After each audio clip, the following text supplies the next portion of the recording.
yet.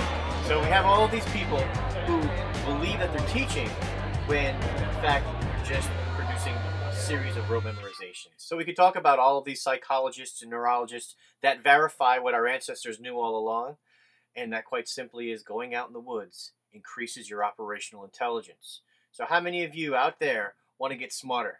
Let's go outside and play. If you were kids, I would say, let's go outside, and you wouldn't have any idea why. And then I'd show you this, put it away, and then, well, you're going to do the next part. Okay. All right.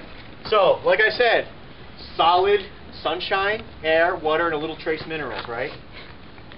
And what we want to do, and there's a story that goes along this with the Karuk fire tale, is a really good one. I won't tell it because on the bow drill, it doesn't take that long to do the bow drill.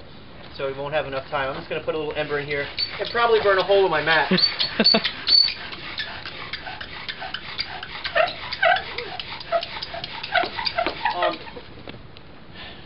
There's, how many pieces to this?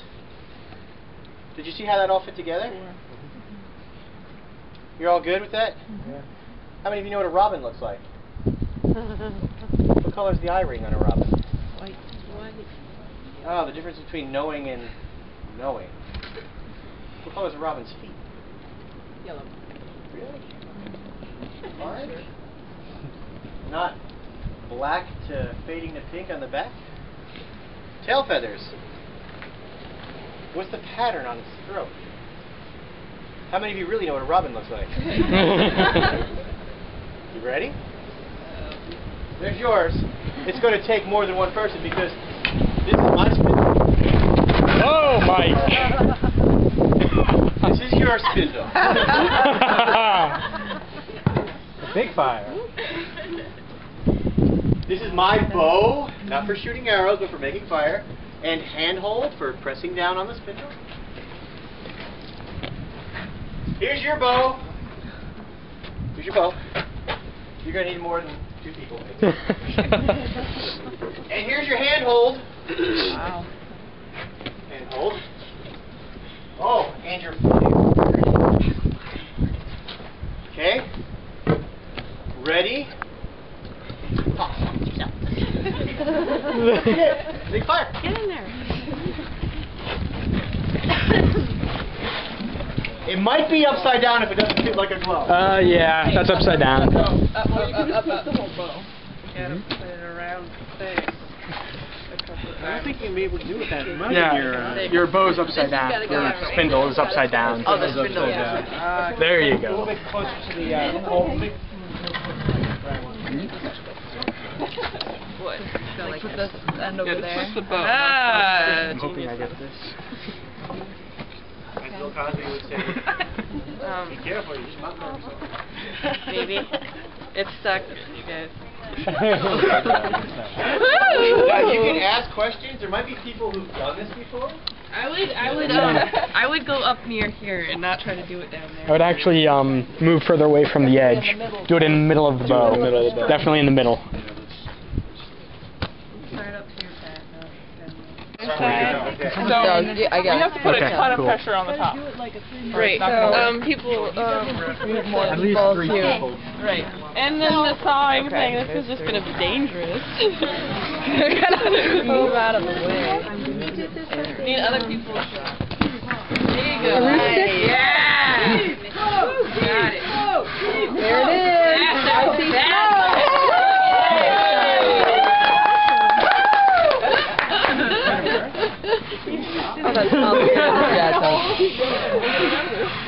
Oh, this is fantastic. Is everyone getting that on film? Yes.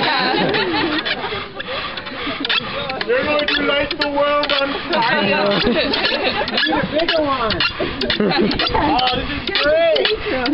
Do like 5 more. 3, 4, 5. Excellent. Now very slowly go ahead and try and take it apart without knocking it to the lesson. How do we plug this into our public school environment? Just lift it up. What was the slowly. lesson? Was it math, science, literature? Physics. Teamwork, physics, what else?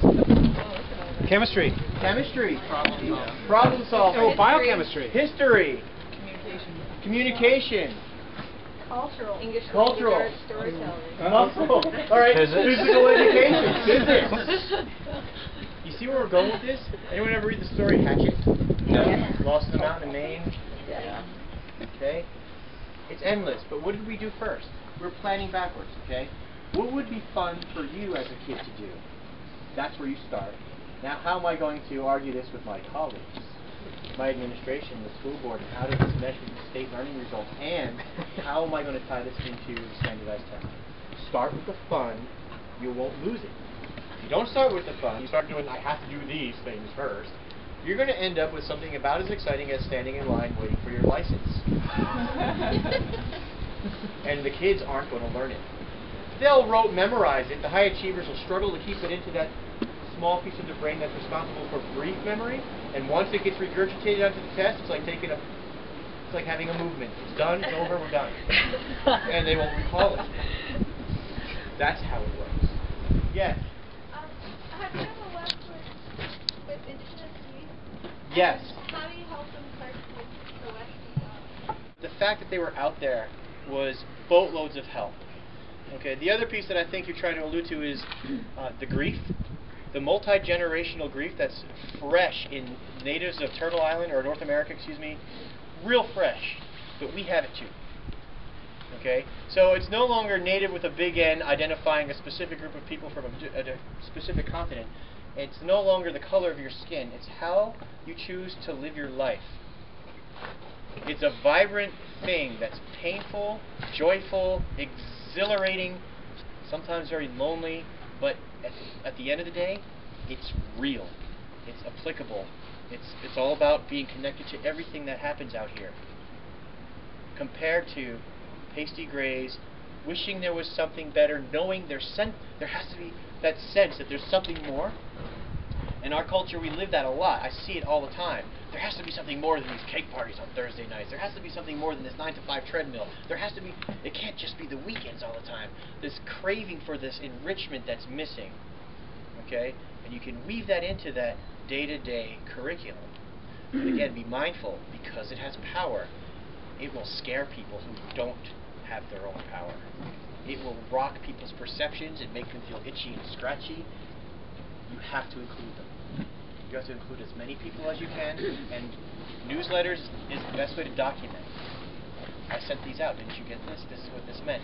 Suddenly the word will make sense. Hot doesn't make sense to a 4-year-old or a 2-year-old until they do this. Oh! Then hot has meaning. Your newsletters won't have meaning. Okay? We have folks, we call them streetwise, who are doing everything that our hunter-gatherer ancestors did, except without elders and guidance from cool uncles and aunts, and so they're killing each other in gangs. Okay? But they're streetwise, they're primal, they're awake, they're alive, they sense when the cops are coming. And then we have people, and no offense folks, but because I'm from there, from middle-class suburbia going to schools to learn how to run programs, trying to facilitate these kids. We have the blind leading those who can see. The only difference is those who can see aren't being guided by people plugged into their own environment. Right? So getting plugged in is so important. It's critical. You can speak from voice when you are plugged into your environment. When you speak from theory, they see right through that. They see right through it. You're only fooling yourself. When you speak from calluses, you have salt or backbone or whatever you want to call it, and they'll stop and listen to you. I mean, look, I've tortured you in this cold for like 20 minutes straight. Thanks, folks.